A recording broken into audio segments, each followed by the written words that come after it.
Con la modernidad, el nuevo rostro de las ciudades fue industrializado, aunque estilos como el neogótico y otros revivals, como se llamó la tendencia a retomar estilos del pasado, intentaron crear una imagen propia para la arquitectura del convulsionado siglo XIX.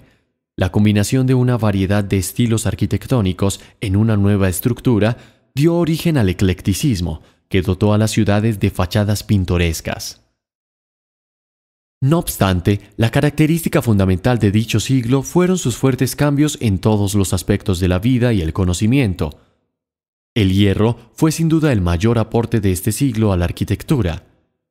La revolución industrial, que comienza en Inglaterra hacia el año 1760, acarreó numerosas composiciones y estructuras hasta entonces ni siquiera soñadas.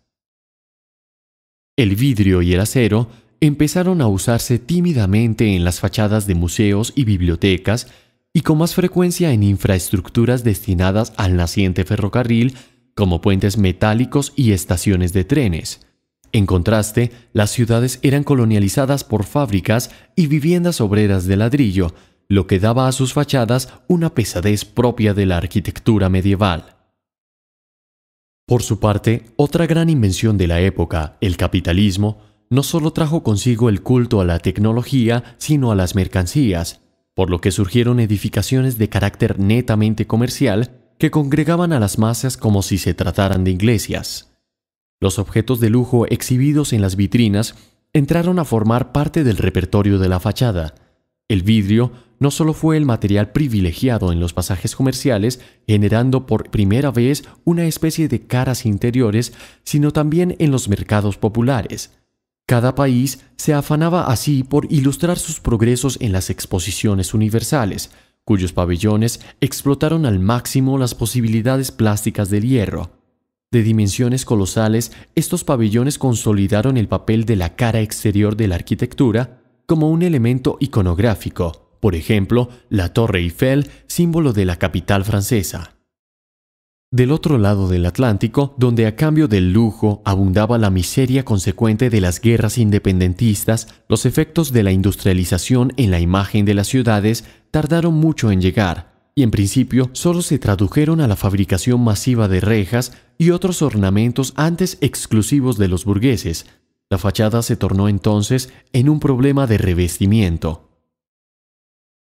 Mientras tanto, en Norteamérica se retomaron algunos elementos propios de los estilos europeos de moda para ser introducidos infinidad de veces en una misma superficie vertical. Ciudades como Chicago vieron nacer los rascacielos gracias a la invención del hormigón armado, unión de acero estructural y cemento, que posteriormente permitió llevar formas un tanto caprichosas con mayor facilidad a la realidad. La arquitectura compartió entonces el mismo principio que dio origen al diseño industrial, el de la producción en serie, y se inspiró en sus productos para producir nuevas formas. La arquitectura de la primera mitad del siglo XX estuvo influenciada por el funcionalismo. No se trata de un movimiento artístico, sino de un principio estético racionalista que se manifiesta en diferentes aspectos.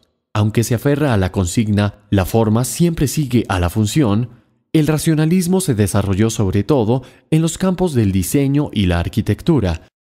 Quizás su expresión más importante fue el llamado movimiento moderno, cuya figura más representativa fue el arquitecto franco-suizo Le Corbusier, quien proyectó un plan no ejecutado para la Bogotá del futuro.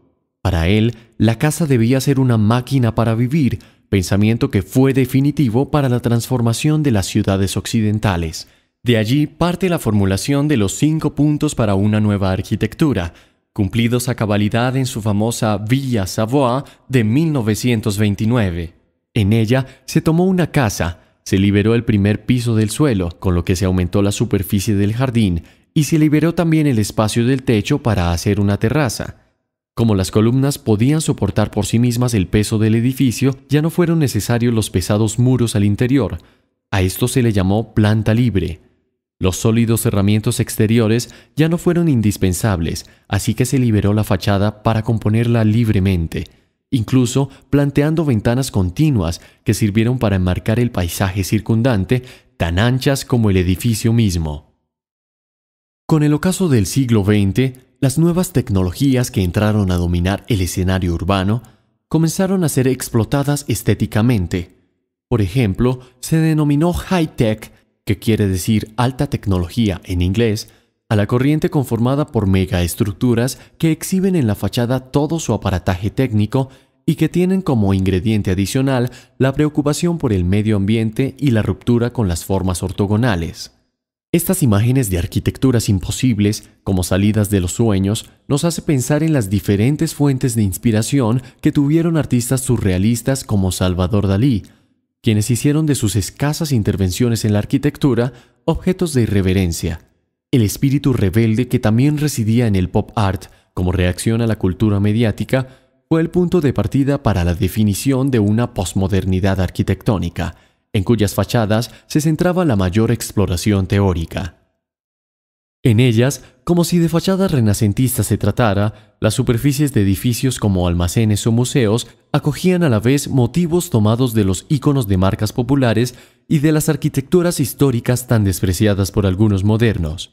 Estos tinglados decorados, como se les llamó, distaban de otro tipo arquitectónico bautizado por el arquitecto norteamericano Robert Venturi como pato, en el que todo el volumen del proyecto imita literalmente al tema que le da vida.